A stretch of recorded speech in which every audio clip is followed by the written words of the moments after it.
Today we take the seventh beatitude. Blessed are the peacemakers, for they shall be called sons of God. I want to speak to the one who has no peace inside, who prays and still feels a low war running under everything. Most people hear this word and think of ending quarrels between other people. The fathers teach something harder. Peacemaking begins inside you, and it begins with God, not with your neighbor. This is not my opinion. This is what the church has taught for 2000 years, tested in the lives of the saints who were hunted, slandered, and still slept in peace. The Fathers gives us 4 answers, and I will walk you through each one. These 4 are just enough. Okay, each one ends with something you can do tonight, alone before you sleep. First, peace has 3 levels, and they come in a fixed order that cannot be reversed. Peace with God, peace with yourself, peace with your neighbor. The Apostle Paul writes to the Hebrews, "Seek peace with everyone and holiness, without which no one shall see the Lord." Notice that he binds peace to holiness in a single breath, which means peace is not a mood you produce, but the fruit that grows on a life that has been cleansed. Every attempt to seize the 3rd level, while the first is empty, ends in exhaustion. This explains something that has probably confused you for years. You have made peace with a person, you have apologized, you have shaken hands, and within a week the old bitterness has returned like water finding its channel. That is not weakness of will. That is a house built with no foundation, because the quarrel with God underneath was never named. Saint Isaac the Syrian says that a man who is not at peace within himself cannot give peace to another, for no one gives what he does not possess. The world is full of people trying to distribute a peace they have never received. So begin where the order begins. Tonight, before you sleep, stand before your icons and say only this: "Lord, I have been at war with you, and I did not know it." Then name one specific place where you have quietly refused God. One thing you have decided He may not touch, the resentment you are keeping, the habit you have negotiated with. Do not explain it and do not defend it. Say it, ask forgiveness, and stand in silence for 2 minutes without adding another word. Second, and this is the teaching that changed how I hear this beatitude entirely. What you experience as an anxiety is very often not fear at all. It is a civil war inside your own soul. Saint Maximus the Confessor teaches that the soul has 3 powers: the reasoning power, the will, and the insensitive or feeling power, willpower. In fallen man, these 3 no longer move together. Your mind wants one thing, your will chooses another, your feeling drags toward a third, and your body pulls against all of them. So man, after the fall, is no one man but a divided man, split in himself. And the tragedy of the modern person is that he lives inside this fracture and calls it a personality. This is why some people arrive at the confessional and others arrive at a neuropsychiatric clinic with the same wound described in different vocabulary. Here we should name a word. The Nous is the eye of the soul, the deep faculty by which man knows God directly. And when the Nous is darkened, the 3 powers lose their commander and turn on one another. St. John Climacus says that a man at war with himself will find enemies in every room he enters. The peacemaker of this beatitude is first a peacemaker between his own scattered pieces.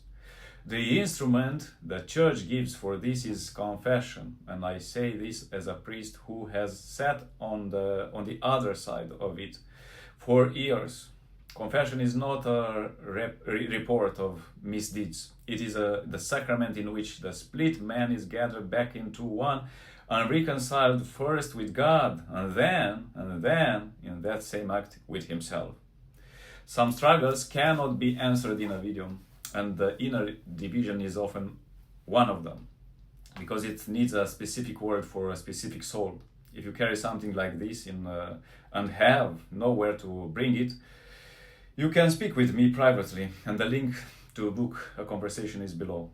So tonight, do the smaller thing that prepares it.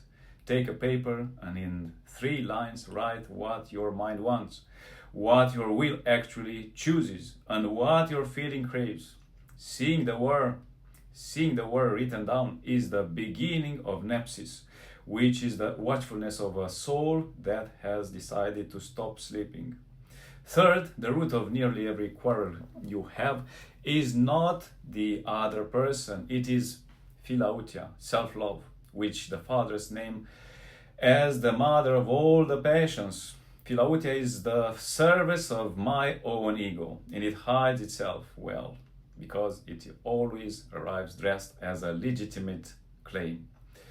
It appears as the defense of my reputation, as the demand to be taken seriously, as the insistence on my rights, and sometimes it appears as the pursuit of a pleasure that is never satisfied.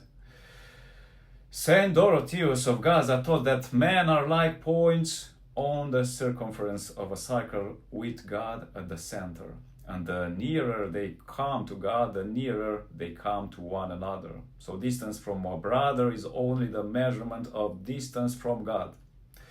And here is the bitter observation the fathers make. Even the man whose pleasures are fully satisfied does not become peaceful. He looks at another's honor and envies. He hears a name praised and is annoyed. That is proof that the war was never about the thing he lacked. So tonight, choose one small right and let it go deliberately without announcing it. Let someone else have the last word, or the better seat, or the credit for something small that was yours. And when the thought rises to protest, meet the logismos, which is an intrusive thought carrying a suggestion, with a single sentence. Lord Jesus Christ, Son of God, have mercy on me, a sinner. Do not argue with the thought. Answer it with the name, Jesus Christ. For only now, at the end, does the beatitude reach the neighbor.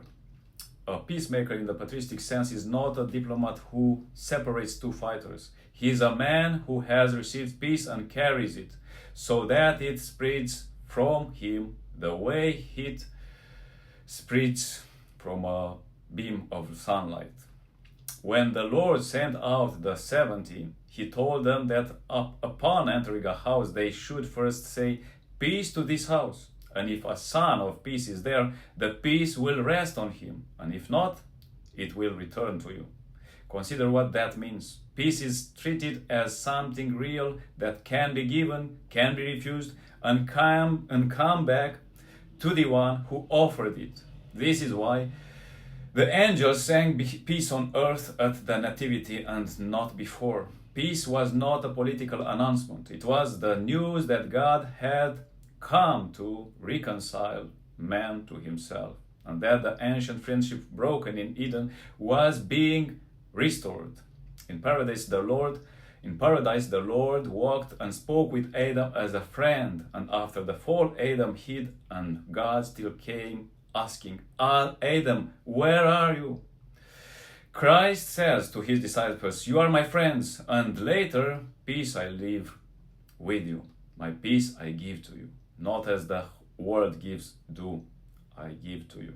The world gives peace by removing the enemy. Christ gives peace by removing the enmity.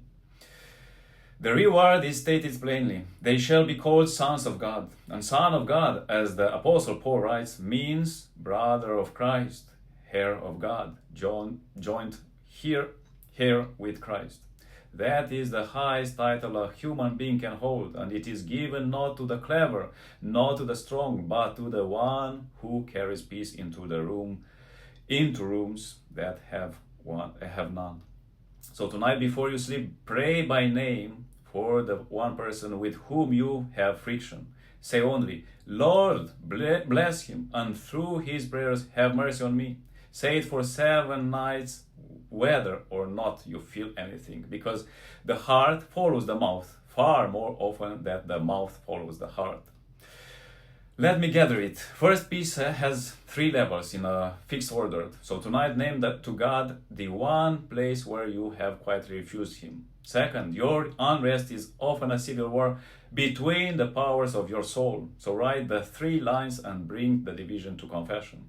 Third, the root of your quarrels is Philautia, a Greek term, theological term. So surrender once more right today, without announcing it, and meet the protesting thought with the Jesus prayer.